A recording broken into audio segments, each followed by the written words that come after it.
Assalamualaikum warahmatullahi wabarakatuh. Bismillah, alhamdulillah, wassalatu wassalamu ala rasulillah Sayyidina Muhammad ibn Abdillah wa ala alihi wa ashabihi wa azwajihi wa zurriyatihi wa lil baitihi wa man tabi'ahum bi ihsanin ila yaumil qiyamah. Asyhadu an la ilaha illallah wahdahu la syarika lah wa asyhadu anna Muhammadan abduhu wa rasuluhu la nabiyya ba'da. Qala Allah Ta'ala fi kitabihil karim. Bismillahirrahmanirrahim. Qul huwallahu ahad, Allahus samad, lam yalid wa lam yulad wa lam yakul lahu kufuwan ahad. Sadaqallahul azim. Para sahabatku terindah semuanya dimanapun kita semua berada, semoga kita senantiasa diberikan oleh Allah Subhanahu wa Ta'ala kesehatan lahir wal batin, diberikan kebahagiaan lahir wal batin, diberikan kesejahteraan lahir wal batin, diberikan kebahagiaan lahir wal batin, dan diberikan umur yang panjang, umur yang barokah untuk senantiasa beribadah kepada Allah Subhanahu wa Ta'ala. Amin ya rabbal alamin. Para sahabatku terindah semuanya dimanapun kita semua berada, pada tahun 2025 ini di hari pertama tanggal 1 Januari 2025, semoga di tahun yang baru ini kita semua selalu diberikan kekuatan untuk menghadapi apapun yang akan terjadi terhadap dunia kehidupan kita, dari sisi perekonomian, dari sisi sosial politik dan lain sebagainya, dan semoga kita selalu kokoh dalam memegang teguh keyakinan-keyakinan kita untuk mencapai tujuan kita tadi. Para sahabatku terindah semuanya, tahun baru ini telah dirayakan oleh semua bangsa Indonesia dan dunia. Saya kira semuanya merayakannya lintas agama, karena tahun baru, meskipun tahun baru Masehi ini dirayakan oleh orang Kristiani pada umumnya sebagai sakral daripada keagamaan mereka, tapi secara nasional umat yang bukan Kristiani dan Katolik pun turut merayakannya sebagai suatu ekspresi mungkin akan mencapai suatu resolusi terindah pada tahun 2025 nanti. Para sahabatku terindah semuanya, kita di tanggal 30 Desember 2024 yang lalu kita dikejutkan oleh sebuah pemaparan dari sebuah lembaga organisasi internasional yang bernama OCCRP atau Organized Crime and Corruption Reporting Project. Nah, jadi ini adalah sebuah organisasi internasional yang melaksanakan salah satunya adalah melaksanakan tentang tokoh-tokoh internasional atau pemimpin-pemimpin negara-negara di dunia ini yang terkorup di dunia. Dan mungkin kita patut mengapresiasi OCCRP ini telah melakukan sebuah survei yang mendunia dan juga telah lama mereka berdiri ini. Dan pada tahun 2024 ini, tanggal 30 Desember 2024 yang lalu, mereka mengumumkan bahwa salah satu finalis daripada tokoh dunia atau presiden terkorup dunia, salah satunya adalah Pak Presiden Jokowi, mantan presiden kita yang ke-7 kemarin. Banyak reaksi-reaksi yang memprotes kenapa organisasi ini memunculkan nama Pak Jokowi. Salah satunya yang diprotes itu adalah oleh si Handoko, sekjennya si Projo, yang menyatakan bahwa Pak Jokowi itu adalah orang yang terjujur, dan menurut dia juga Pak Jokowi itu telah melaksanakan segala apa yang diperintahkan oleh undang-undang, seperti yang dia akui dan dia sampaikan di mana-mana bahwa Pak Jokowi adalah orang yang terbersih daripada korupsi. Tapi saya menyampaikan oleh video ini Pak Sekjen Projo, si Handoko tadi, kalaulah kita melihat daripada apa yang dilaporkan oleh OCCRP ini, lembaga dunia yang telah menempatkan Pak Jokowi sebagai finalis daripada presiden terkorup di dunia, meskipun dia tidak memenangi finalis tersebut, tapi setidaknya dari 5 pemimpin terkorup di dunia pada tahun 2024, Pak Jokowi salah satunya, mungkin berada di peringkat yang kelima dia. Jadi OCCRP ini adalah organisasi yang dari counting public, bukan dari internal mereka menilai, tapi mereka dari eksternal. Dan saya yakin dan percaya organisasi ini juga tidak memungut bayaran ataupun memuat politik-politik yang ingin menjatuhkan Pak Jokowi dan sebagainya.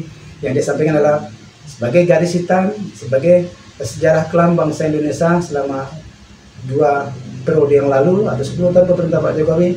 Terakhir Pak Jokowi masuk dalam satu daftar hitam pemimpin terkorup di dunia meskipun nomor 5, dan yang terkorup di dunia nomor satunya adalah presiden daripada Syria yang telah ditumbangkan, yaitu Bashar al-Assad.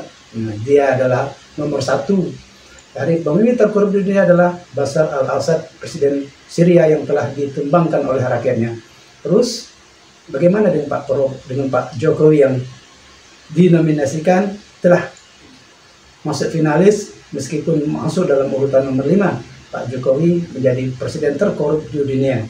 Apapun alasannya, pecinta-pecinta Jokowi mania dan lain sebagainya, Anda berkilah bagaimanapun toh tak akan mampu untuk merubah posisi Pak Jokowi sebagai salah satu presiden terkorup di dunia.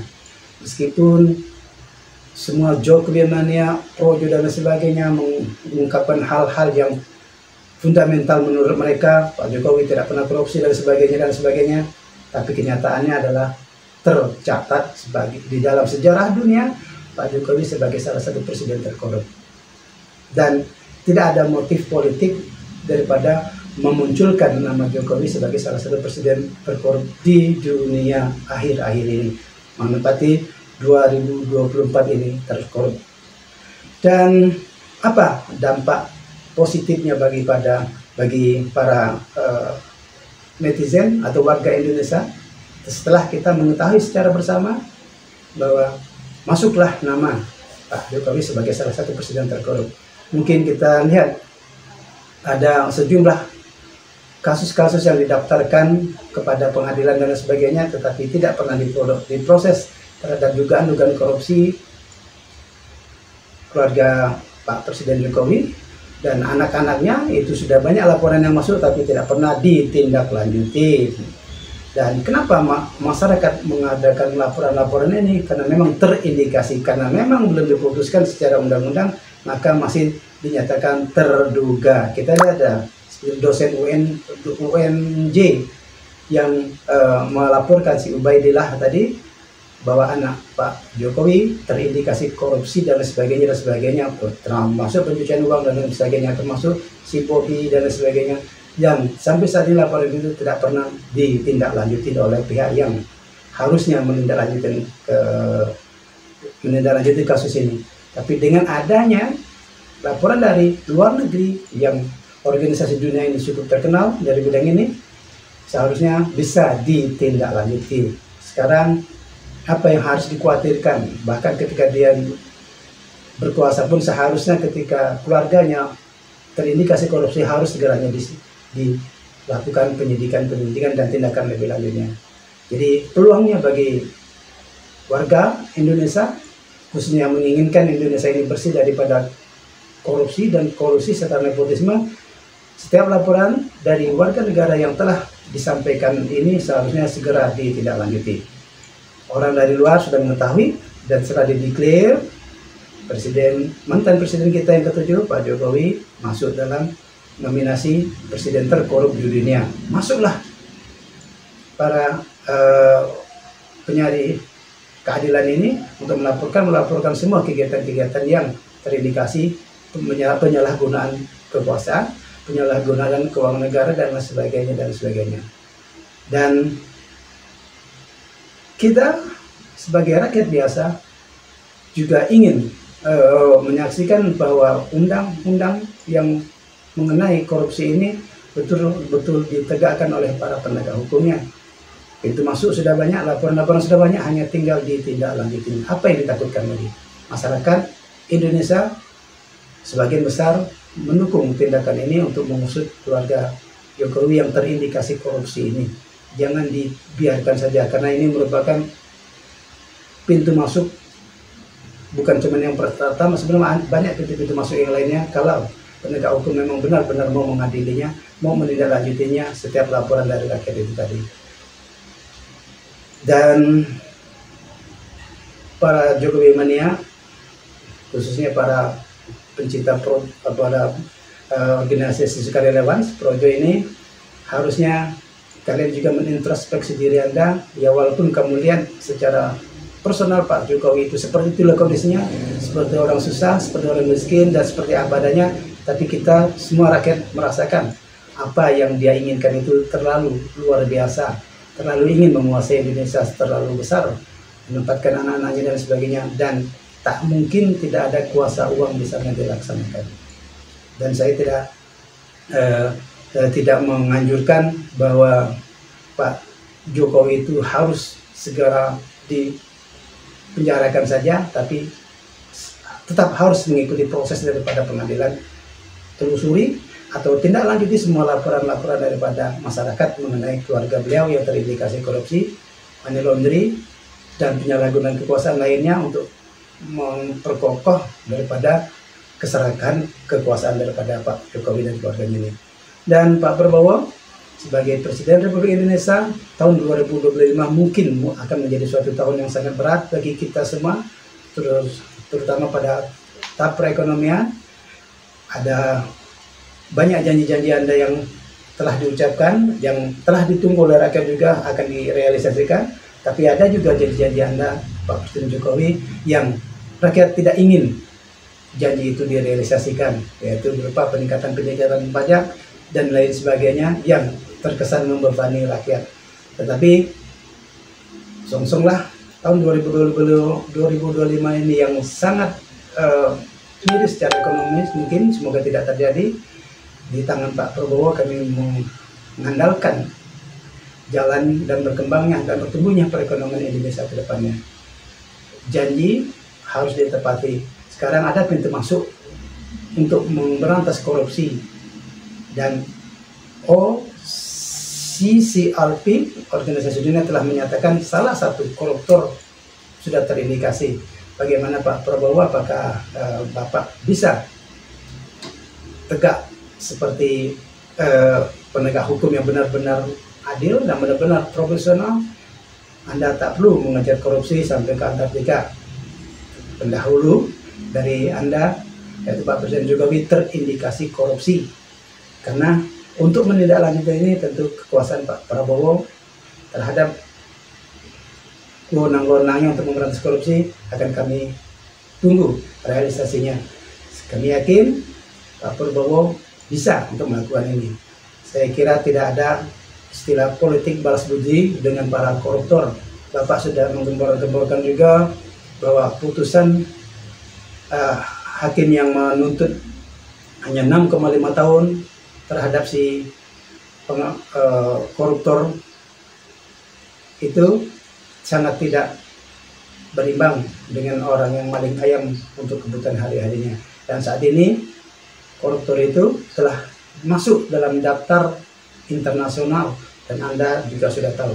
Kami tunggu Pak Prabowo bagaimana tindakan Pak Prabowo serta penegak-penegak hukum lainnya.